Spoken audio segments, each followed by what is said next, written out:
Magandang umaga, narito ang weather update sa araw ng Sunday, May 3, 2026. Ngayon sa lahat, wala po tayong namomonitor na low pressure area o bagyo sa loob at sa labas ng ating Philippine Area of Responsibility. May mga kumpul na ng kaulapan sa bandang Visayas at Mindanao dahil sa easterlies.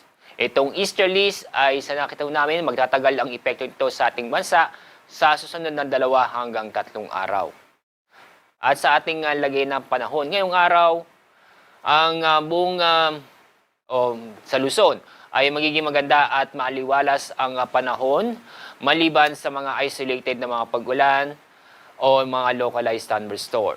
Dahil pa rin sa panahon ng tag-init, mataas pa rin ang temperatura matatala sa Metro Manila na aabot ng 35 degrees Celsius. Mas mataas ang temperatura sa Tuguegarao na aabot ng 37 degrees Celsius. Dako tayo sa Visayas at Mindanao. Yung makikita dahil sa easterlies, ang buong Kabisayaan, kasama na rin ang Northern Mindanao, Caraga, Davao de Oro, Davao Oriental, Zamboanga Peninsula, Basilan, at yung Palawan ay kasama na rin sa maulap na kalangitan na may mga kalat-kalat na pag-ulan at thunderstorm.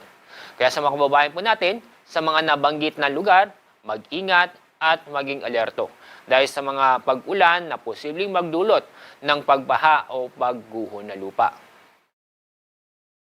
Kahapon, ang pinakamataas na heat index ay umabot ng 45 degrees Celsius sa Bacnotan, La Union. Sumunod ay ang Laoag City, Ilocos Norte at Dagupan City, Pangasinan na umabot ng 44 degrees Celsius. Sa Metro Manila, umabot ng 40 hanggang 42 degrees Celsius.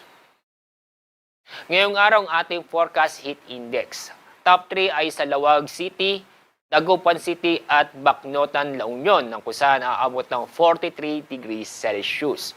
Sa Metro Manila, inaasahan na aabot ng 40 hanggang 42 degrees Celsius. At sa ating lagay na ating mga karagatan, banayan hanggang sa katamtaman nito, kaya safe na pumalaot ng ating mga kababayan sa buong kapuluan.